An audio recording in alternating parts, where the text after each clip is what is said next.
Wellbeing Therapy Solutions. I'm just doing a little video today that hopefully will be helpful to some of you to have a little watch. It's kind of how the restrictions are easing at the moment and we're allowed to do more. There's a lot of this talk being going around about a return to normality. And as much as that's true, venues are reopening, we can go out for meals and drinks, schools are back open again, and it does seem like life is coming back to some sort of normality and what we know. But I do feel for some of us, it's not that simple to just start going out more and pick up where we left off and do things how we used to do. I think some people aren't sure what normal looks like right now. And I've been prompted by some conversations that I've found myself having lately. So I thought I'd create this short video as a way of offering some support to those who feel like things are just aren't that easy, or you may feel a bit stuck in this post-pandemic limbo and you're not sure of what to do next.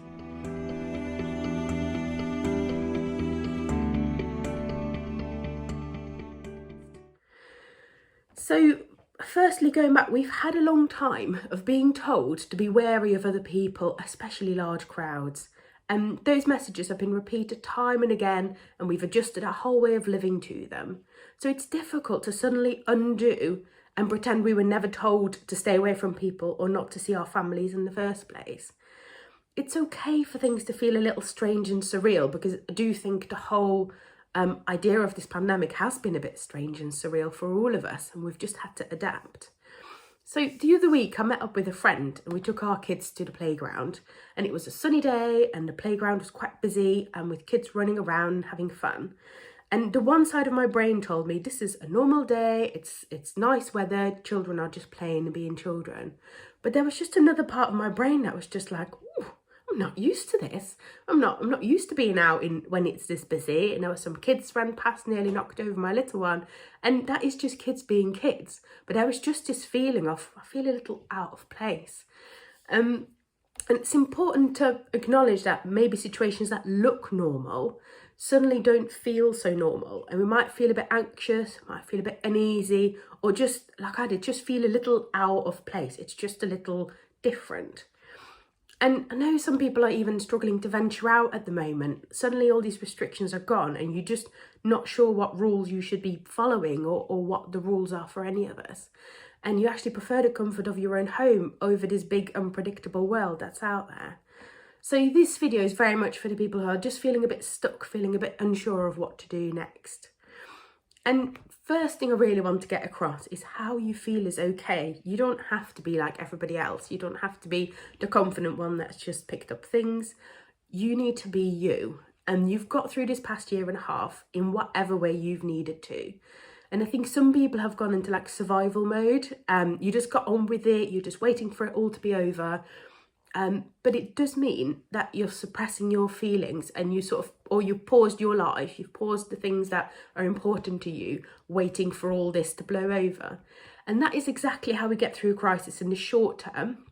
And there is nothing wrong with that, but we can't keep our emotions bottled up forever. So you may need to take a bit of time first to acknowledge how you've been feeling lately.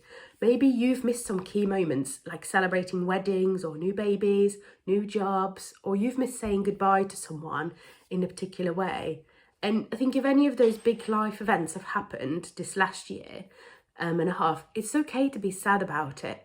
Find some sort of creative way to let out your frustration or how you're feeling. Maybe find someone to talk to about your disappointment. Getting on with life doesn't mean we can't feel upset about it. We can still be getting on with it, as well as acknowledging that it's been hard. So I'd say one important thing to do first is get the big stuff off your chest.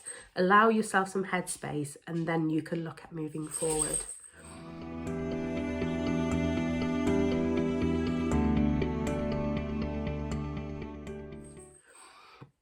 Then, once you've recognised and released emotions, it's time for a bit of thinking. What is it you're finding particularly hard at the moment? What is your biggest dread right now? And within reason, allow yourself some time to worry a little and try and recognise what it is you're worried about. Are you worried about getting on a bus with all these strangers on it? Or are you worried about going back to a supermarket? Is it maybe you've just gone back into the office and you're just finding it really difficult to work in this environment? or you're finding it hard to meet friends down at the pub. Maybe you're worried about going back to the gym. You'd like to exercise and you'd like to get fit again, but you just can't handle going back into the gym. And it'd be really helpful if you can either write down your worries or get a good friend and just have a rant at them, and try and have a friend that will listen, not just jump in there with conclusions, but just kind of get those worries out. Allow yourself that time to really work out what it is that you're worried about. What are you worried might happen when you're in these situations? Because worries are a genuine part of our emotions, so don't feel silly voicing them. We need to know what we're worried about before we can look at ways of dealing with our worries. Have a bit of a worry time, but set yourself a limit as well, so you don't end up on some negative spiral and a whole day of worry and anxiety. But set yourself a limit of how long you're going to be spending worrying.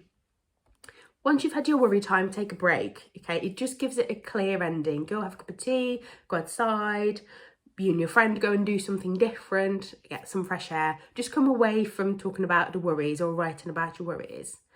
And then when you feel able to, go back to them, okay? So have that clear ending, so you're now done worrying, then go back to it a little while later. It could be the same day, it could be a few days later, whatever works for you. And when you're looking at your worries, or you're trying to go back over what you chatted about, don't be hard on yourself or tell yourself you're being silly. Don't dismiss it, is the main thing. Look at your worry and see what you could change about it. Okay.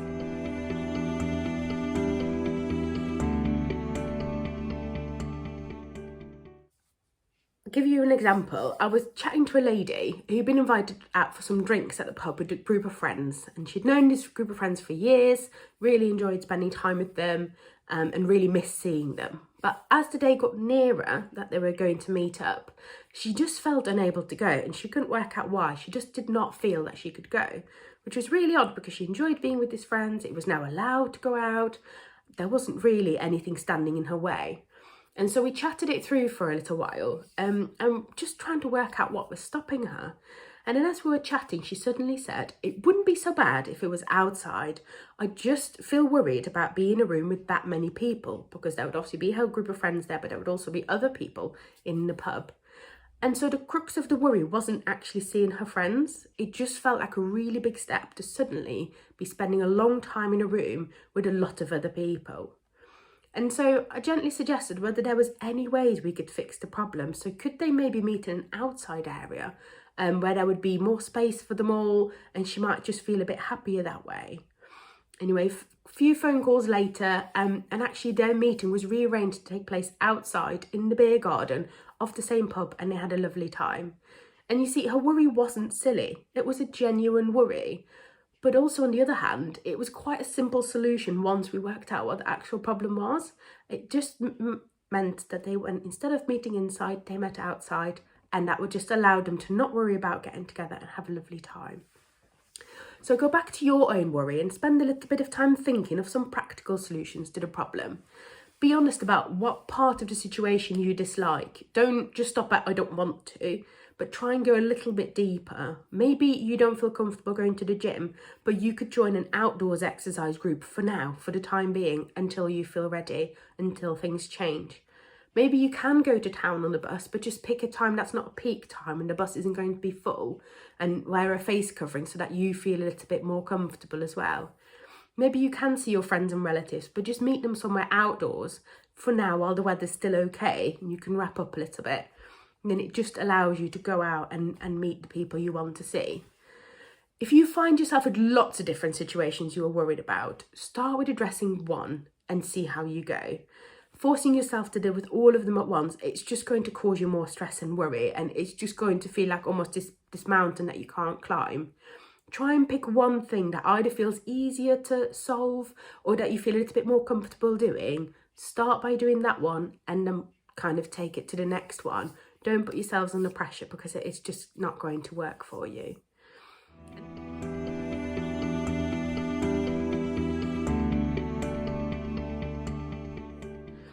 And then there's just one last thing I want to mention at the end, that if you've tried this exercise and it has caused you excessive worry or panic, or you just feel like you can't let your mind kind of do the worrying for fear of having a panic attack, it might be good just to come and talk to one of our team.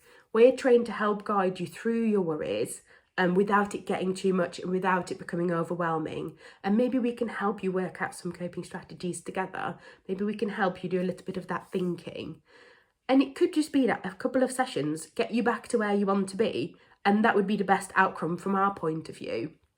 It doesn't mean that you'll be, spending months and months talking about these things.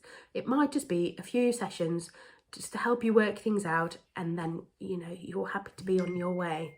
And it doesn't mean you failed. It just means you need a little bit of support to get to where you want to be. So I really hope that these tips today have been helpful. Let me know in the comments if you've got any feedback, if you've tried it, how it's worked for you, and if there's any other videos that we can kind of do for you to kind of help people moving along in this kind of funny in-between time. Hope you have a really nice day, and thank you for watching. Bye.